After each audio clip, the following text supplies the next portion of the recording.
¿cómo están? Bienvenidos a una plática de los tópicos de interés en ventilación mecánica. Eh, esta charla va a ser acerca de parámetros imprescindibles en ventilación mecánica y pues el objetivo es conocer los parámetros basales para programar el ventilador mecánico y el orden en para realizarlo. Lo importante de esta plática es que al final nosotros, cuando encontremos un ventilador, más adelante se hablarán de las diferencias entre ventiladores controlados por volumen o por presión, pero ahora saber cuáles son los parámetros que debemos nosotros utilizar y programar desde un principio con cualquiera de estos ventiladores.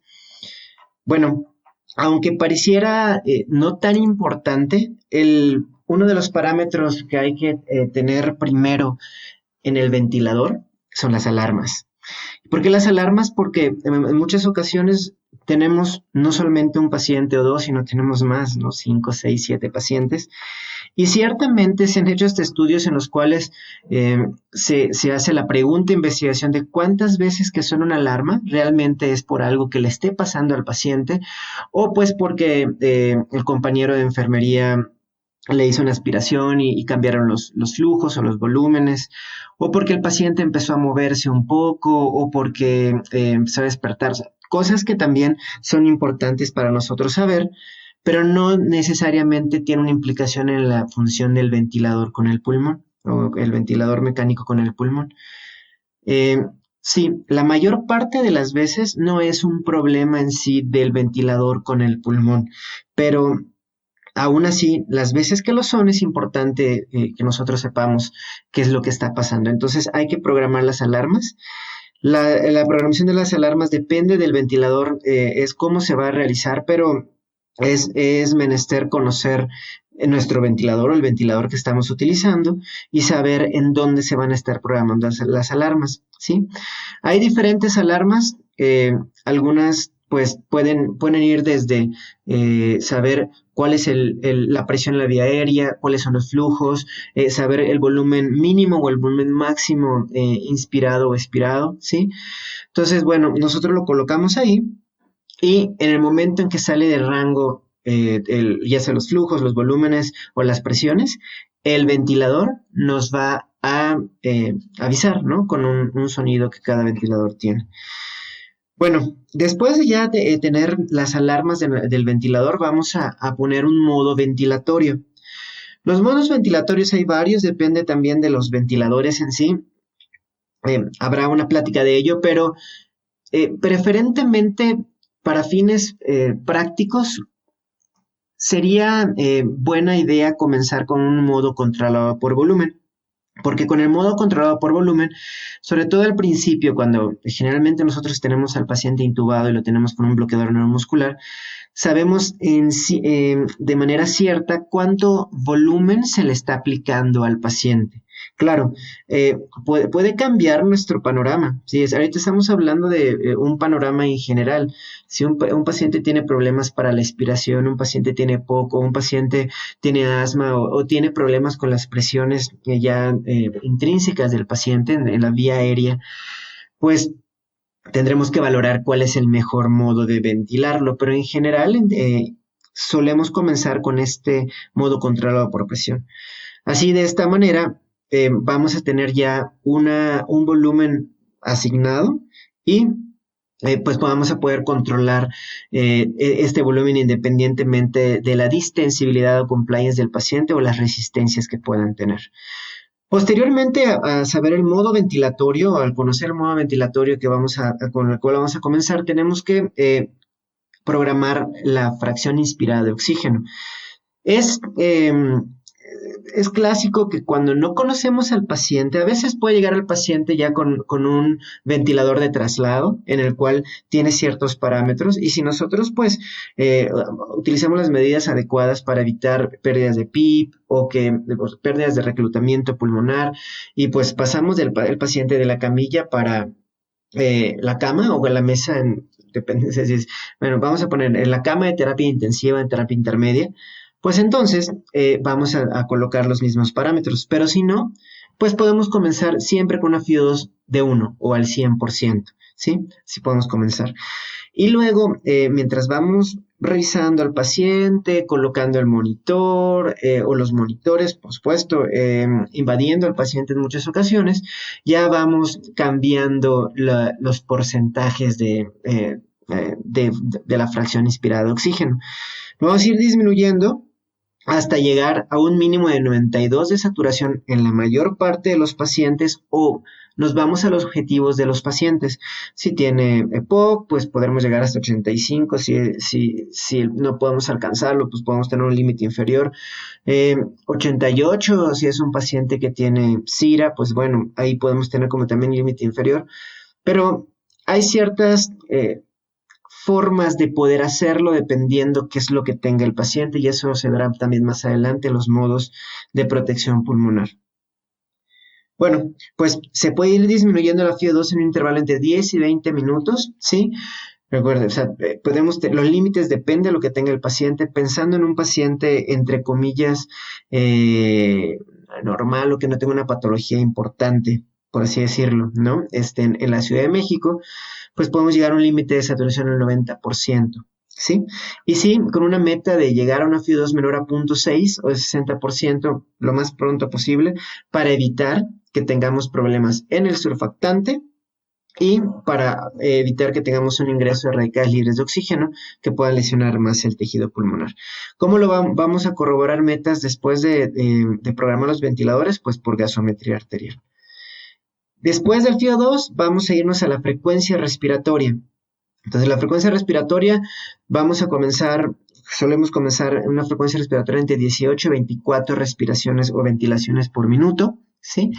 Obviamente teniendo en cuenta que a veces el paciente puede llegar en 40, 45, 50 ventilaciones por minuto, ¿sí? Dependiendo de la patología que pueda tener. Muchas veces ya tiene una insuficiencia respiratoria y llega con polipnea o taquipnea, ¿sí?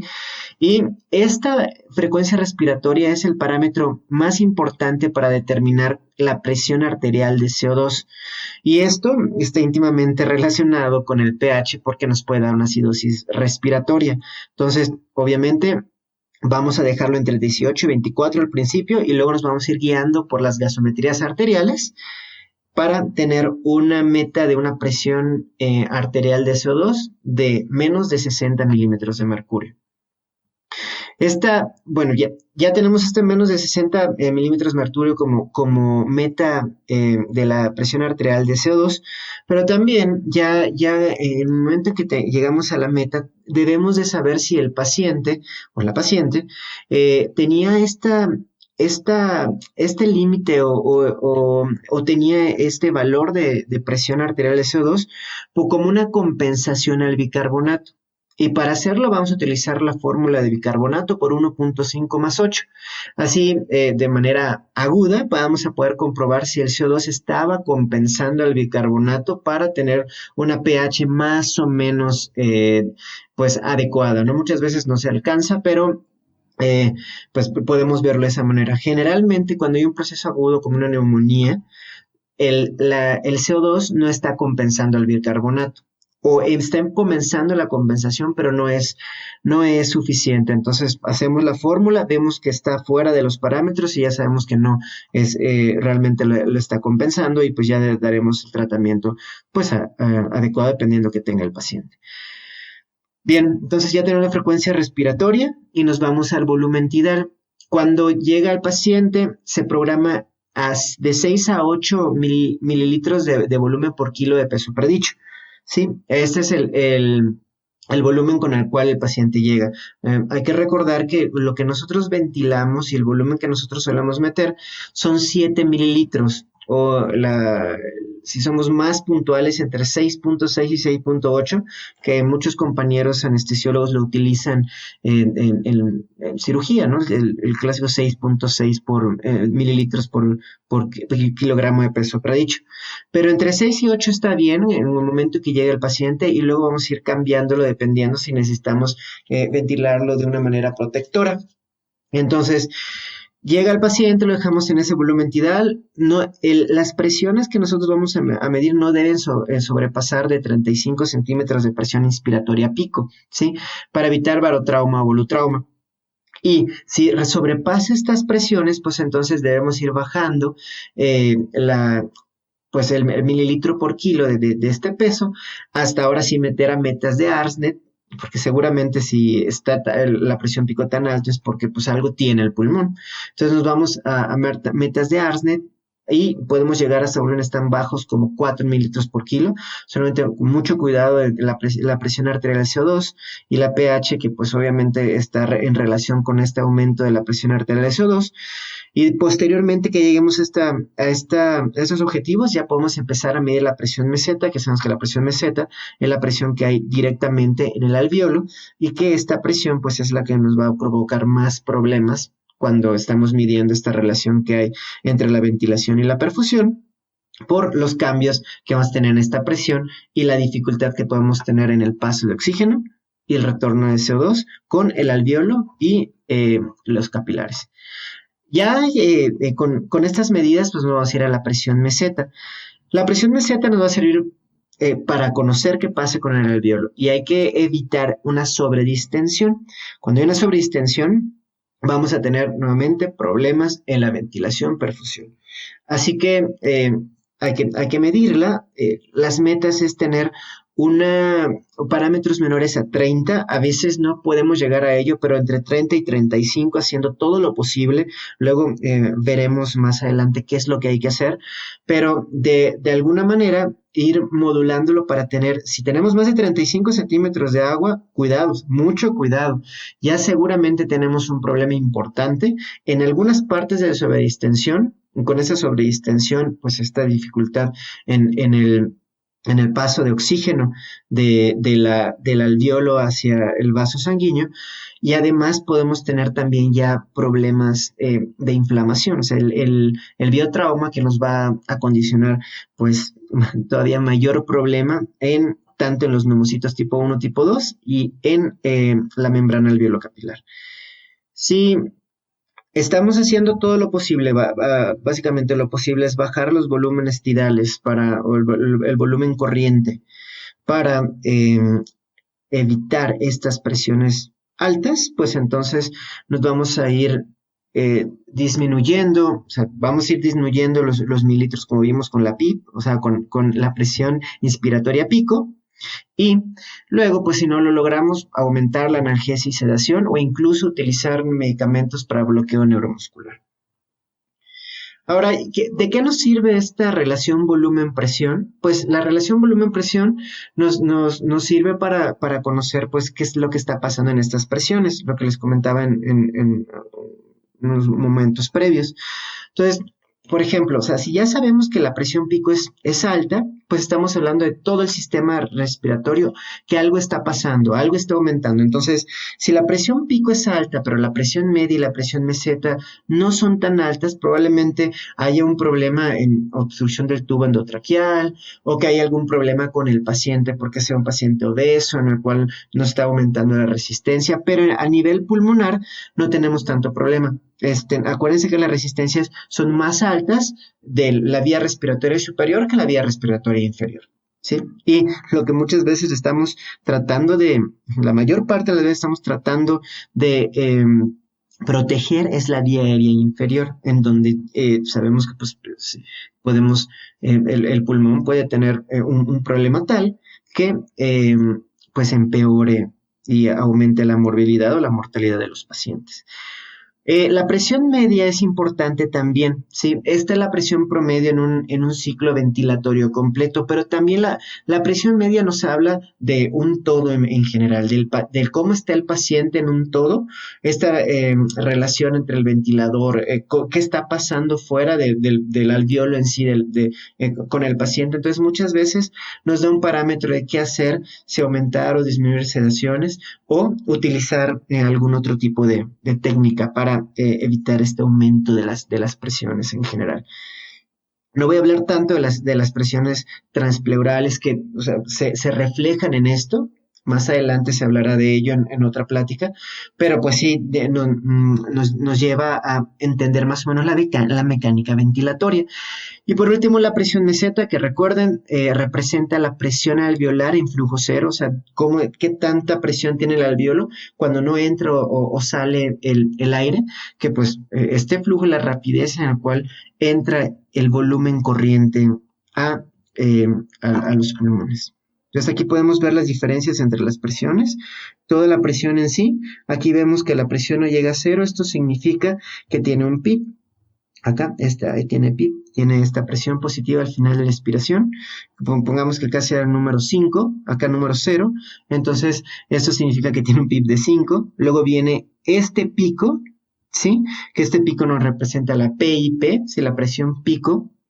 Y posteriormente, aquí lo que sucede es que llega a flujo cero, seguramente se colocó una pausa inspiratoria y este flujo cero ya nos habla de la presión meseta. La presión meseta es la presión que hay en el alveolo y luego pues ya que se suelta este flujo cero o presión o pausa inspiratoria, ya se regresa a la expiración, o sea, ya se va hacia la expiración y se regresa a este punto de punto cero, que es el final de la expiración en sí, con una presión que no regresa a cero para mantener abierto a los alveolos. Es esta presión positiva al final de la expiración o la PIP. Esta PIP generalmente nosotros intentamos, también depende de los pacientes, pero de manera general comenzamos con una PIP de 10, porque si un paciente se intuba, pues muchas veces es porque tiene algún problema pulmonar, ¿sí? Sobre todo ahora estamos en mayo de 2020 y pues mucho de lo que está sucediendo ahorita por la pandemia COVID, pues son neumonías atípicas que lo que está haciendo es que el pulmón esté ocupado. Ya sabemos, generalmente cuando pensamos en un fenotipo H, pero comenzar PIP de 10 en un fenotipo L tampoco está incorrecto. PIP de 10 no es demasiado. Sí hay que valorar las presiones inspiratorias y la presión meseta, pero un PIP de 10 no suele ser lesivo para un paciente. Entonces, vamos a comenzar. FIO2 de 1 o al 100%, frecuencia respiratoria entre el 18 y 24 y una PIP de 10. Y ahí irnos hacia los objetivos, ¿ok? Y bueno, eso es lo importante. Mantener una PIB alta y un FIO2 bajo, pues a diferencia que con un FIO2 bajo, un FIO2 alto o una PIB baja, pues Arden nos dice que no hay aumento en cuanto a mortalidad en estos pacientes. Pero ciertamente, si bajamos un FIO2, como vimos previamente, a menos de 0.6, vamos a disminuir el riesgo de toxicidad por oxígeno en estos pacientes. Bueno, ahora, ya tenemos esta parte de volumen, presión. ¿Realmente funciona bien la dinámica pulmonar?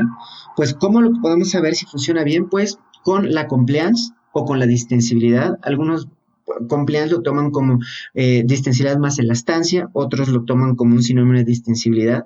Pero bueno, lo importante es saber si hay el cuerpo permite que el pulmón pueda distenderse, si es distendible, ¿sí? Y que pueda regresar hacia como estaba en un principio, la manera basal, que es la elastancia, ¿sí? Y esta distensibilidad o ensanchamiento, por así decirlo, o alargamiento y regreso a lo basal del pulmón, pues nos va a hablar acerca de esta dinámica en cuanto a inspiración y expiración del paciente. También tenemos que conocer acerca de qué es lo que sucede con las resistencias y lo más sencillo para saber si hay problemas en la resistencia es conocer estas curvas flujo-volumen. Si lo podemos tener está muy bien, porque aparte de lo que ya programamos previamente, ya tenemos una programación basal en nuestra máquina de anestesia, la máquina de anestesia del hospital que pues estamos utilizando. Con estas curvas podemos tener un panorama de en dónde está el problema. Es decir, bien, aquí las diapositivas obviamente es para mientras yo les comento, ustedes puedan ir revisando, pero si se dan cuenta, aquí vemos 5 morfologías diferentes en cuanto a resistencias en la vía aérea. Primero hay que recordar siempre que las resistencias son mayores arriba que abajo. Ahora veremos esa fórmula, pero nos enseñaron muy bien que de hecho la resistencia mayor suele ser en el tubo endotraqueal. ciertamente pues el diámetro es menor, y después lo que es la tráquea y cómo se va ramificando, pues necesita más resistencia, más fuerza, este flujo que tiene que entrar hacia las dimensiones inferiores, pues para romperlo y poder llegar, sobre todo cuando hay algún problema en el paciente. Y aquí lo podemos ver, por ejemplo, este fenotipo o bueno, pues esta curva de, aquí dice A, ¿no? Que habla de flujo y volumen. Vemos estas diferencias, o sea, S RAW o S resistencia S a 0.05 habla de la diferencia que hay entre el flujo de puntos de menos 0.5 a 0.5, hablando de esta relación de inspiración expiración. Entonces, se dan cuenta, este patrón es un patrón de un paciente que tiene una obstrucción crónica. Necesita volúmenes largos o grandes volúmenes, bueno, estamos hablando de volúmenes en mililitros, se necesita bastante volumen para un cambio de flujo que no está relacionado con volúmenes, son volúmenes grandes para flujos pequeños, ¿sí? Esto es lo que vemos. Vemos esta pendiente, vemos esta F que es un pendiente promedio y esta TOT que es la pendiente, digamos que del volumen máximo con flujo máximo, ¿sí? Y pues se miden estas pendientes y si la pendiente es un volumen grande, pues podemos ver la morfología amplia, podemos pensar que es una obstrucción crónica. Esta B es algo normal, ¿sí? Es un paciente normal que con volúmenes pequeños tiene cambios en flujos expiratorios, ¿sí? La expiración que tiene mete volumen pequeño, saca volumen pequeño también. No necesita un volumen grande para sacar flujos pequeños. Entonces, digamos, es un fenotipo normal. Aquí vemos cambios en cuanto a volumen, si necesita un poco más de volumen, pero no es tanto como aquí. O sea, si necesita más volumen para cambios en flujos pequeños, entonces hablamos de una obstrucción, pero es una obstrucción aguda, no es tan importante como en la crónica. Aquí vemos en la de pacientes que tienen enfermedades restrictivas en donde sí hay cambios de volumen pequeño, pero el flujo suele ser mayor. Si vemos un cambio en volumen que no es importante y el flujo es muy alto, entonces podemos pensar en un paciente que tiene una enfermedad restrictiva, o aquí que hay un cambio de volumen muy importante para cambios también en el flujo que realmente no son adecuados, que se aplanan muy rápidamente. Y esto nos está hablando básicamente de una obstrucción traqueal. Aquí vemos algunas de las leyes. No voy a entrar tanto a ello tampoco para, el objetivo de estas pláticas es que sean lo más didácticas posibles, no tardar tanto tiempo, pero sí podemos utilizar algunas leyes en donde sabemos que algo importante siempre va a ser la resistencia, ¿sí? La resistencia que tiene que ver con diferencias en presiones. Acá podemos sacar las distensibilidades, por ejemplo, o sea, la presión, por ejemplo, que hay la presión pico y cuando se resta la presión meseta, por ejemplo. Cambios de ese tipo nos pueden llevar a conocer cuáles son las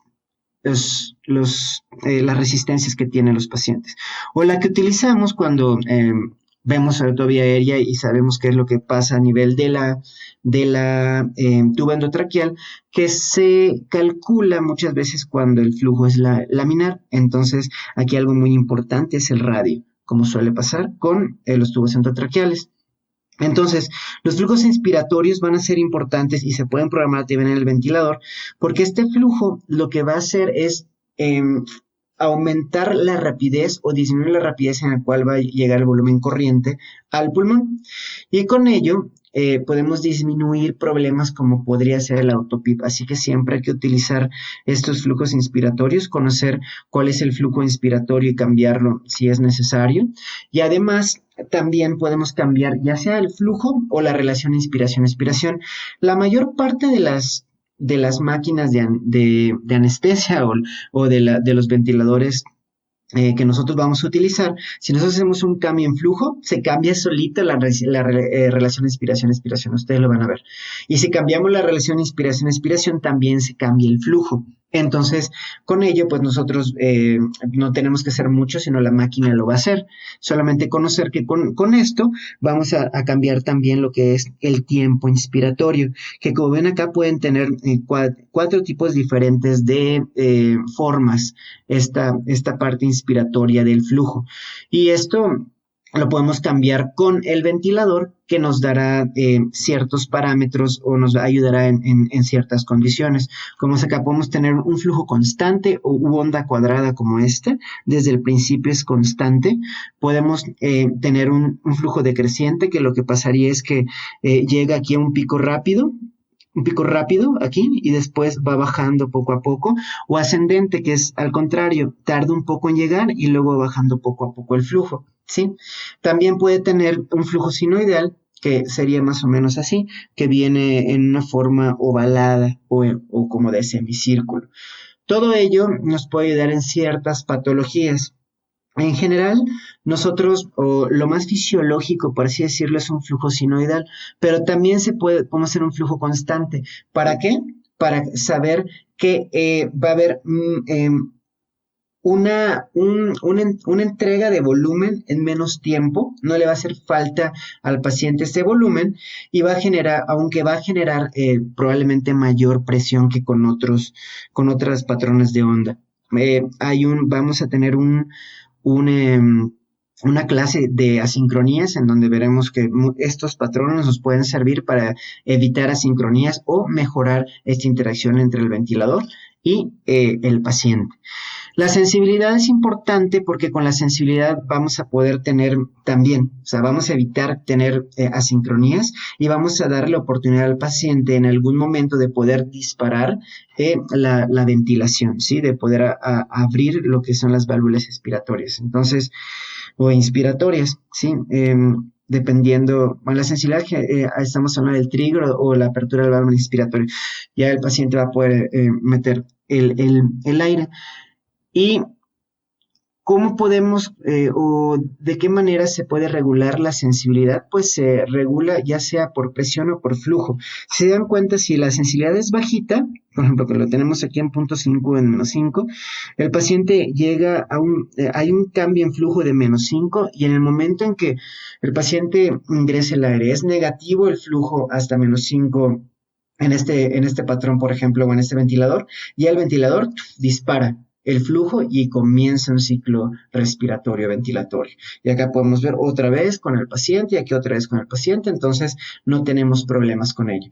Pero si nosotros aumentamos la sensibilidad, o sea, utilizamos sensibilidad mayor, es decir, necesitamos un flujo negativo más grande para que pueda disparar el ventilador, es cuando muchas veces el paciente no lo alcanza y entonces el ventilador no se dispara. Y es lo que puede llevar a los pacientes a tener asincronías. Entonces hay que tener en cuenta ello.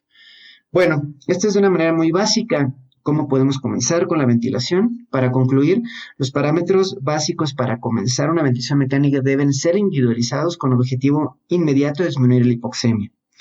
No se debe de olvidar la programación de alarmas. En cuanto sea posible, se debe tomar una gasometría arterial y hay que visualizar las curvas. Veremos todo esto de curvas en otras clases, pero siempre hay que ver curvas, sobre todo viendo presión, flujo, si es que tenemos un espirómetro, o viendo los cambios que vamos a tener con presión o con flujo también para saber si el paciente necesitamos aumentar o disminuir la sensibilidad. Esta es la bibliografía que podrían ustedes revisar. Este es un libro que es de la Academia Mexicana de Cirugía.